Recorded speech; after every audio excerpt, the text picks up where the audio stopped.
Bismillahirrahmanirrahim. Assalamualaikum warahmatullahi taala wabarakatuh. Alhamdulillahirabbil alamin wa sallallahu ala sayyidina Muhammadin wa ala alihi wa sahbihi wasallam. Amma ba'du. Pak Mahfud MD ini sepertinya sedang ganas-ganasnya ya kepada pihaknya Pak Jokowi. Meskipun kadang secara langsung, kadang tidak, tetapi kebanyakannya itu tidak secara langsung. Nah, sekarang yang beliau permasalahkan itu adalah Pak Sylvester. Nah, ini menariknya dari Pak Mahfud begitu ya. Jadi apa yang menarik dari beliau ini adalah sikap politiknya. Tatkala dalam saat ini begitu ya, sepertinya Pak Mahfud MD ini nyerempet untuk melucuti Pak Jokowi, itu dengan permasalahan yang memang substansi masalahnya ada. Itu menariknya Pak Mahfud MD itu. Jadi ini memang wajar kalau orang itu melihat ada nilai politisnya ya dalam permasalahan apapun yang dilontarkan oleh Pak Mahfud MD, karena beliau ini adalah lawan politiknya Pak Jokowi, minimalnya kemarin tuh waktu pemilihan presiden. Dan bukan kebetulan juga Pak Mahfud MD ini pernah menjadi bagian dari pemerintahnya Pak Jokowi. Nah, sehingga di situ ya biasanya orang-orang itu bermain politik saling sandra. Tapi sepertinya sampai saat ini Pak Mahfud MD itu tidak ada sesuatu yang bisa disandra. Makanya beliau itu mau ngomong apapun enak begitu ya. Sepertinya. Nah, nanti ya kita akan melihat, belajarlah untuk menjadi dewasa begitu, dalam pengertian bahwa tidak melulu tatkala kita masuk ke dalam urusan politik, perkataan yang dikatakan oleh lawan politik itu semuanya pure nuansa politik. Oleh karena itu tidak ada substansi masalahnya begitu. Tidak demikian ya. Justru kalau misalkan kita mau melihat substansi permasalahan, nilai politis ini harus dikesampingkan dulu. Karena kita mau membahas substansi permasalahannya ini. Nah, dalam hal ini yang mau dipermasalahkan adalah Sylvester Matutina yang sampai saat ini belum kunjung dieksekusi. Jadi ini menguatkan dari apa yang telah saya katakan di dalam beberapa video saya terdahulu, bahwa Indonesia ini sedang darurat penegakan hukum ya. Baru saja lewat di beranda saya itu Bu Nikita Mirzani itu sudah divonis 4 tahun penjara ya. Dan itu langsung dieksekusi lah saat itu juga sepertinya ya. Entah ada upaya hukum lanjutan atau tidak saya tidak tahu, tetapi putusannya sudah ada. Ini tidak berlaku kepada Sylvester, yang mana pada akhirnya menjadi rentetan panjang kasus-kasus Jokowi atau orang yang dekat dengan Jokowi. Jadi kedekatan Pak Sylvester dengan Jokowi itu bukan rahasia umum, itu terjadi.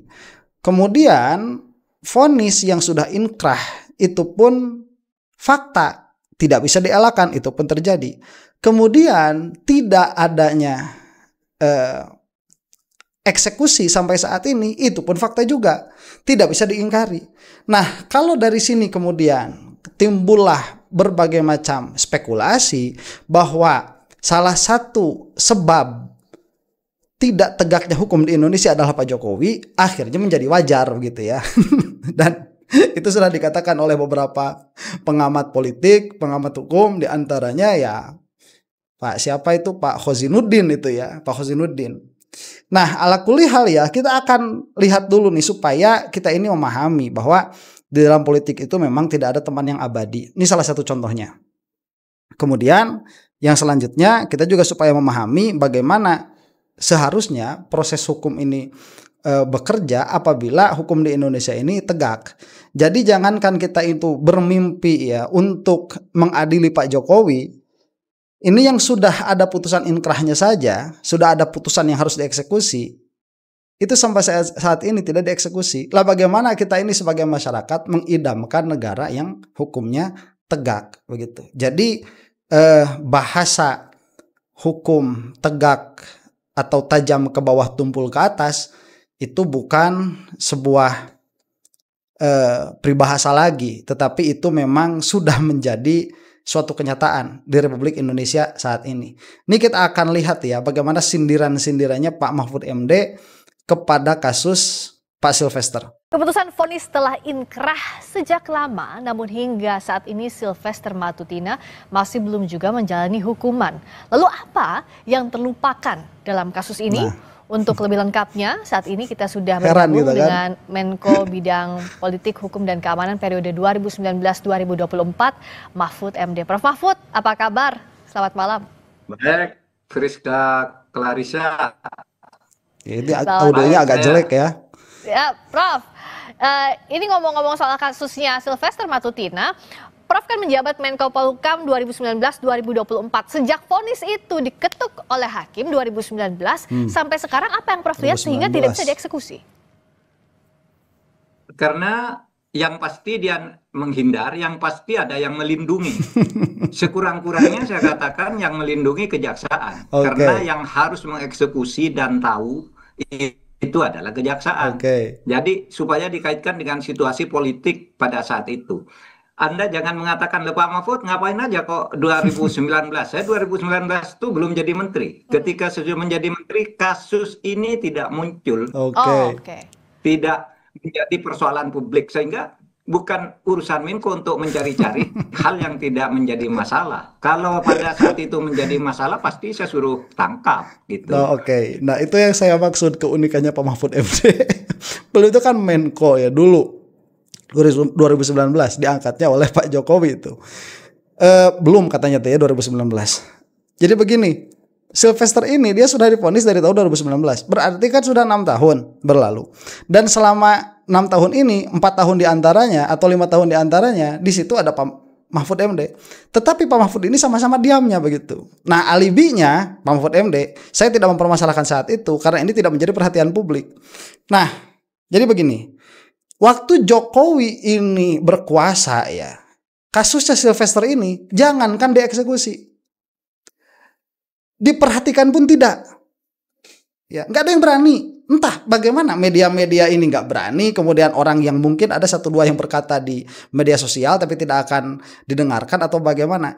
Cuman ya pada akhirnya kebobrokan yang paling bobrok di dalam penegakan hukum itu ada pada zamannya Pak Jokowi.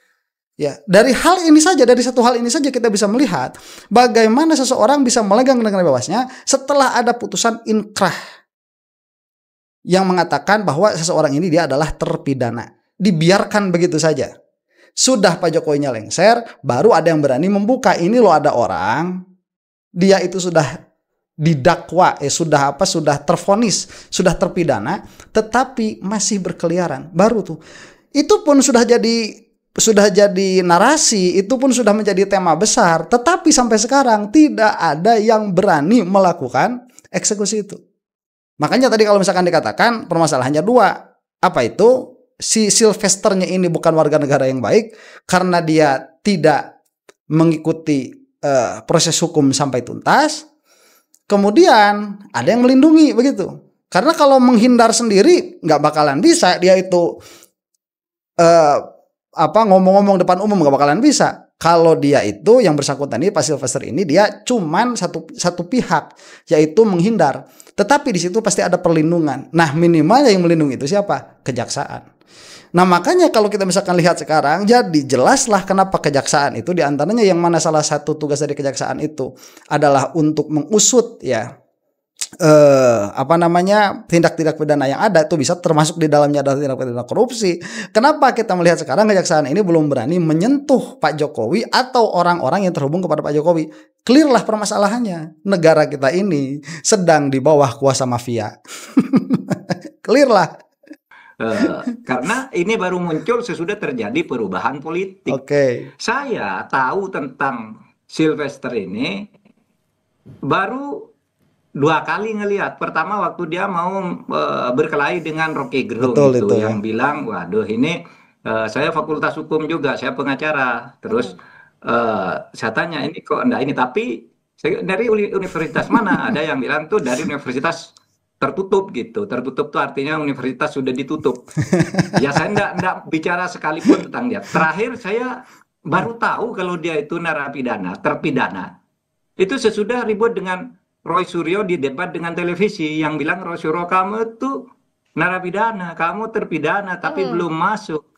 Iya kan? Saya baru tahu itu. Ya. Nah, Di situ sebentar. saya lalu mencari sumber. Ternyata betul ada direktori putusan MA nomor 287 tanggal 20 Mei tahun 2019. Ini sebelum jadi menteri nih. Iya. Nah, oke, sebentar ya. Ini sampai saat pembicaraan ini sampai sini, Pak Mahfud MD itu memberikan penjelasan. Kenapa saat beliau menjadi menteri, Pak Sylvester ini dibiarkan. Inilah penjelasannya. Mau percaya mau tidak ya silahkan. Saya pasrahkan kepada yang menonton. Cuman kalau saya ada sedikit keraguan di dalam, bukan sedikit, agak besar sih ya, agak besar keraguan saya kalau Pak Mahfud MD ini memang betul-betul tidak mengetahui hal itu waktu beliau jadi menteri. Ini maafkan Bapak ya, ini saya agak tidak percaya saja, agak kurang percaya saja begitu. Saya tidak mengatakan Anda bohong, tidak, tapi saya belum bisa diyakinkan dengan pernyataan itu. Itu dia sudah divonis inkrah dan sekarang mengaku sudah menjalani proses hukum. Kita tanya proses hukum apa? Inkrah itu kecuali masuk penjara, Ya. kan gitu. Saya sudah damai dan diberi bermaafan dengan Yusuf Kalla. Tidak ada damai di dalam vonis hukum pidana itu. Nah, oke. Nah, ini harus jelas. Ini Pak Profesor Mahfud MD mau memberikan ilmu nih, perbedaannya antara pidana dengan perdata begitu ya. Pidana itu tidak ada kata damai ya, baik itu murni atau aduan, nggak ada. Itu kalau sudah masuk sidang hijau ya, entah ada mediasi atau tidak di situ ya. Nanti lain lagi permasalahan dengan restoratif justice, karena memang di negara kita itu antara teori dan praktek itu kadang-kadang suka ada perbedaan baik sedikit ataupun banyak begitu. Cuman ini secara filosofis yang namanya pidana seperti ini. Jadi Pak Sylvester itu tidak bisa mengaku dirinya sudah melalui hukuman kalau beliau tidak dipenjara begitu. Nah, ini akan dijelaskan oleh Pak Prof Mahfud MD. Ada damai dari vonis pidana begitu Prof Mahfud, harusnya tidak ada boleh. Tidak ada hubungannya Tidak antara boleh. damai dengan vonis. Prinsip hukum. Kenapa? Tidak ada kaitannya harusnya dengan berdamai bersama Pak JK dengan vonis yang harus dijalankan oleh Sylvester. Semestinya demikian. Damai itu urusan pribadi. Kalau orang terpidana itu musuhnya bukan orang yang menjadi korban, tetapi musuh orang terpidana itu adalah negara. Ya. Dan negara itu diwakili oleh kejaksaan. Jadi kalau ditanyakan siapa yang melindungi, saya menyalahkan kejaksaan. Gitu. Kejaksaan Siapa periode yang itu menyuruh kejaksaan? Ya kita tidak tahu. Nah, oke, ini menarik ya. Jadi begini, kalau seorang terpidana, dia itu sudah memang terpidana, yang namanya juga seorang terpidana gitu ya, sudah bukan terdakwa lagi tuh, itu sudah terpidana, berarti dia itu memusuhi negara, dia itu sudah divonis bahwa orang ini punya masalah dengan negara. Kemudian tatkala seseorang sudah divonis punya masalah dengan negara, dalam kasus ini adalah Pak Sylvester, tetapi negara diam saja nggak diapa-apain, ini meruntuhkan marwah negara. Itu yang jadi permasalahannya. Bukan masalah 1 tahun, 1,5 tahun, bukan masalah itu. Ini masalahnya marwah negara kita. Jadi kalau misalkan marwah negara kita runtuh gara-gara seorang Sylvester, yang bukan kebetulan Sylvester itu adalah dekat dengan Jokowi, mau bagaimana? Kemudian kita melihat sekarang banyak sekali kasus-kasus yang bisa menyeret Jokowi terseret ke dalam kasus hukum, kemudian itu tidak diselidiki begitu. Mau bagaimana? Ya sudah, rusak. Repot kita itu membicarakan. Jadi keseharian kita itu nanti pada akhirnya hanya bisa membicarakan dengan pepesan kosong, ya nggak bisa ngapa-ngapain. Lah kemudian ini menjadi tugas siapa? Ya kalau misalkan sudah menjadi musuhnya negara, kemudian institusi-institusi yang memang seharusnya menegakkan marwah negara itu tidak berfungsi, tidak bekerja, pemimpin kita presiden. Kalau presiden pun pada akhirnya tidak bisa ngapa-ngapain, ya sudah, runtuh negara ini sudah dalam kenyataannya. Dalam kenyataannya runtuh. Namanya saja negara Republik Indonesia sekarang memperingati Sumpah Pemuda begitu. Itu cuma dongeng saja, belaka. Dan kita harus sadar itu. Untuk apa? Ya dari kesadaran kita bisa memulai perbaikan. Gitu kan? Pasti harus diasumsikan kejaksaan ini tahu. Coba nih, saya punya data. Di tahun 2025 saja, sejak bulan Februari sampai sekarang, orang ditangkap oleh kejaksaan karena menghindari hukuman. 1 Ramlan, di Bogor 17 Juni 2025 baru nih. Kemudian Rifa'i 9 Ini audionya jelek ya. Februari 2025. Asad Serang yang malah lari di Lani Jaya, Papua, ditangkap tanggal 15 Mei. Masa ini yang riwa-riwi di depan hidung kita nggak ditangkap? Nah, kan kejaksaan tuh punya tim tabur namanya. Tim tangkap buronan atau tim tangkap orang kabur. Ini yang nangkap orang-orang ini tadi. Nah, oleh sebab itu kejaksaan harus segera melakukan eksekusi atas ini. Ya, sebenarnya harus dijemput, harus dipanggil orang. Ini sudah 6 tahun gitu kan? Ya, Prof. Sebentar, Prof, ini menarik karena tadi yang jelas di sini Pak Prof Mahfud MD itu menyalahkan secara pasti terhadap pihak kejaksaan. Yang kemudian kejaksaan pun tidak akan bisa bermain sendiri. Kenapa? Karena kejaksaan itu di atasnya itu punya atasan. Ya, kejaksaan itu ya entah masuknya kemana itu ke yudikatif. Yang jelas kejaksaan pun di situ ada hierarkinya sendiri. Dan yang mana juga ini kan diawasi, kejaksaan itu kan tidak menyendiri begitu. Dia bagian dari tiras politika yang mana ada pengawasan di situ. Nah, ini seharusnya kalau kejaksaan tidak melaksanakan tugasnya, ada pengawas-pengawas yang menegur kejaksaan atau memberikan upaya paksa kepada kejaksaan untuk menjemput Sylvester Matutina dalam hal ini. Tetapi itu tidak terjadi. Berarti yang di atasnya kejaksaan juga diam. Nah, jadi karena ketidakmungkinan ini kita melihat di belakang kejaksaan itu pasti ada yang melindungi. Siapa? Kejaksaannya. Jadi Sylvesternya dilindungi oleh kejaksaan, kejaksaannya dilindungi oleh sesuatu yang lain. Entitas yang lain ini siapa? Nah, kalau kemudian ya orang-orang menunjuk hidungnya Pak Jokowi, ya mau gimana begitu? Karena Sylvester ini beberapa kali juga datang kepada Pak Jokowi, kemudian masuk ke televisi tatkala sudah divonis terpidana, itu pun membela Pak Jokowi. Mau bagaimana begitu? Itu telunjuk akan mengarahnya kepada Pak Jokowi kalau kita memakai pola pikir begitu. Kalau kita memakai pola pikir kita kan bisa nggak tahu, nggak ada lah mungkin ini kejaksaan sendiri.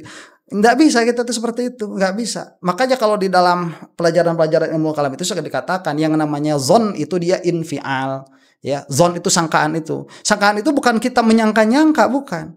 Ya, enggak, tapi dari memang apa yang terjadi di lapangan akhirnya kita menjadi punya sangkaan begitu. Saya suka mengibaratkan sangkaan itu seperti ini. Jadi kalau kita misalkan sedang duduk di teras masjid begitu, kemudian dari dalam masjid itu keluar ada orang bawa kresek besar. Setelah itu beberapa waktu yang akan datang Pak DKM keluar dari masjid ya mengatakan bahwa kotak masjid itu dicuri begitu. Nah, itu otomatis nih pikiran kita akan langsung menyangka ada zon, ada sangkaan. Kemana? Kepada orang yang ngambil tas plastik gede tadi, kresek gede itu. Itu jangan-jangan yang tadi, itu pasti akan begitu, pasti. Itu salah satu defense mekanismenya manusia tuh. Adanya bukan prejudis ya, adanya prejudis, adanya sangkaan. Itu salah satu defense mekanisme kita. Makanya kita akan menyangka, apakah pasti orang yang membawa tas itu yang mengambil kotak amal? Belum tentu. Bisa jadi Pak DKM sendiri yang memalsukan bahwa kotak amal itu diambil. Bisa jadi. Cuman yang pertama kali sangkaan, dan ini sangat manusiawi dan ini sangat wajar sekali, sangkaan itu kepada orang yang membawa tas besar itu, tas kresek besar itu. Pada akhirnya itu akan dikejar dulu sampai tatkala dibuka misalkan itu bukan kotak amal, ternyata itu adalah bajunya begitu misalkan, dan lain sebagainya. Itu wajar. Jadi zon itu tidak bisa didatang-datangkan. Nah, kemudian kalau misalkan ada kecurigaan kepada Pak Jokowi, ya sebagaimana dilakukan oleh Pak Hozinuddin misalkan, menyebut kalau Pak Hozinuddin itu nama Jokowi, ini siapa lagi begitu. Wajar, karena itu memang dari sangkaan yang keluar dari realita yang memang terjadi begitu. Apakah Pak Jokowi yang melindunginya? Nggak tahu juga. Makanya perlu diselidiki. Itulah nanti celah awal untuk menyelidiki keterlibatan Pak Jokowi dalam hal apapun pada akhirnya nanti, termasuk di dalam WUS itu. Mengatakan bahwa yang diduga melindungi adalah kejaksaan. Artinya siapa yang harus diperiksa terkait dengan tidak dieksekusinya Sylvester Matutina sejak dikenakan vonis 2019? Ya, istilah melindungi itu bagi saya sebagai asumsi karena itu tugas dia. Ya. Bahwa dia kemudian dinyatakan lalai karena tidak tahu bahwa ada putusan MA itu tidak bisa jadi alasan. Oleh sebab itu harus diperiksa dan mungkin pejabatnya udah ganti tahun 2009 sampai sekarang mungkin sudah pensiun atau apa yang bertugas itu. Tapi harus diperiksa karena gini loh, Clarissa, kalau sekarang orang hukuman itu berbahaya. Kalau orang dihukum lalu sering keluar malam, sering nyogok apa namanya sipir untuk boleh pulang sebentar, itu masih bisa dimaklumi meskipun itu sangat tidak boleh. Nah sekarang tidak mau menjalankan hukuman. Nah itu kong kali kong dengan siapa? Nah itu harus diperiksa dengan benar-benar karena bahaya negara ini kalau orang sudah divonis lalu bisa berkeliaran dan jaksa tidak berbuat apa-apa. Nah itu seperti bubar saja negara begitu, seperti itu. Ya, jadi kita ini hidup di dalam negara ilusi.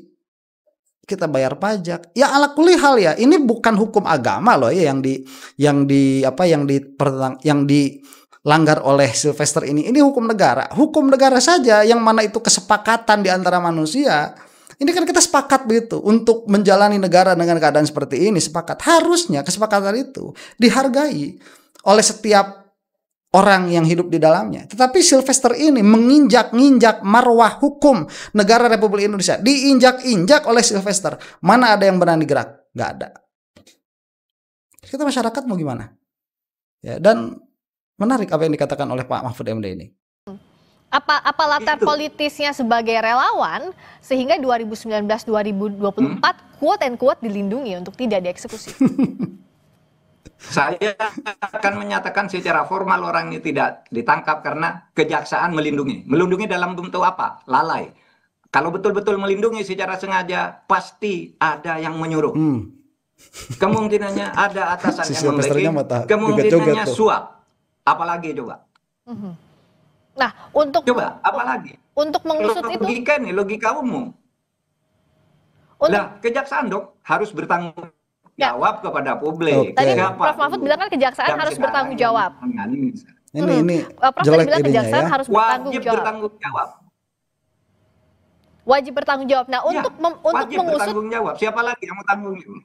Nah, Prof, saya mau bertanya dulu. Untuk mengusut sampai tuntas kejaksaan sampai di mana tanda kutip melindunginya, apa langkah hukum yang bisa ditempuh? Artinya kan kenapa kok bisa ada yang terpidana tidak dieksekusi? Nah, untuk mencari di mana miss-nya, di mana lalainya, siapa yang bertanggung jawab, apa langkah hukum yang harus ditempuh dan siapa yang bisa menempuh langkah hukum itu?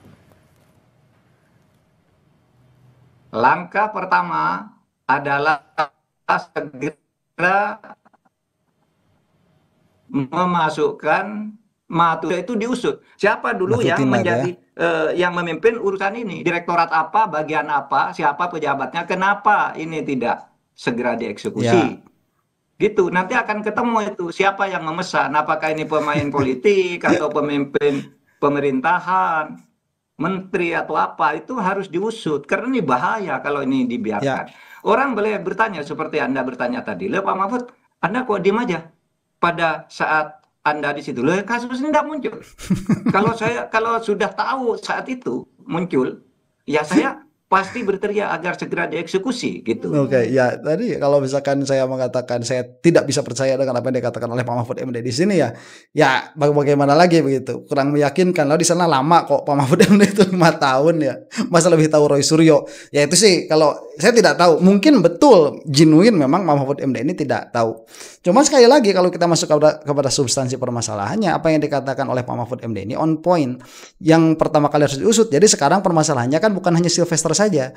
Yang jadi permasalahannya juga siapa? Kejaksaannya juga, terutama tahun 2019 itu menjadi permasalahan. Jadi tidak akan selesai permasalahan ini dengan hanya mengeksekusi Sylvester, nggak bakalan selesai. Ini baru akan selesai apabila pihak kejaksaannya itu kemudian diperiksa. Nah, dari pemeriksaan kejaksaan ini nanti kan bisa jadi ada kemungkinannya itu memang disuap sama Sylvester, bisa jadi berarti entah nanti masuknya korupsi atau gratifikasi atau apa, atau memang bisa juga di sini ada pesanan dari yang lebih tinggi karena uang sendiri itu tidak akan bisa menyelesaikan tanpa kekuasaan. Begitu. Nah, inilah makanya kenapa perlu untuk menyelesaikan permasalahan supaya minimalnya begitu ya, apa yang terjadi sebenarnya di lapangan itu terungkap. Tatkala itu terungkap, maka sangkaan-sangkaan buruk kepada Pak Jokowi pun akan bersih dengan sendirinya. Begitu. Ini tanggung jawab sebetulnya sebagai seorang negarawan Pak Jokowi itu, tanggung jawab yang bersangkutan sebetulnya. Tapi ya apa mau dikata, Pak Jokowi itu tidak memiliki sikap seorang kesatria, tidak memiliki sikap seorang negarawan. Mau bagaimana lagi? Loh, menteri kok nggak tahu? Ya nggak tahu. Itu kan bukan urusan Menko untuk tahu semua urusan yang ada dari Sabang sampai Merauke. Urusan Menko itu Betul. hanya yang Kalau muncul itu. dan menjadi problem pelaksanaan di lapangan, konflik sehingga dikoordinasikan. Kalau ini tidak ada tiba-tiba muncul sekarang, sesudah terjadi pergantian politik. Oke, sebentar. Nah, dan kalaupun memang yang dikatakan Pak Mahfud MD ini benar bahwa beliau itu memang betul-betul sama sekali tidak tahu, ini lebih mengerikan lagi hukum pada zamannya Pak Jokowi itu.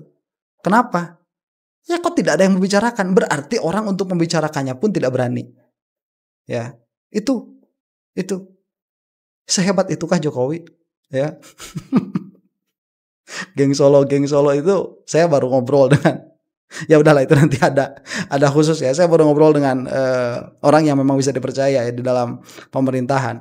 Ya Geng Solo itu memang demikian adanya.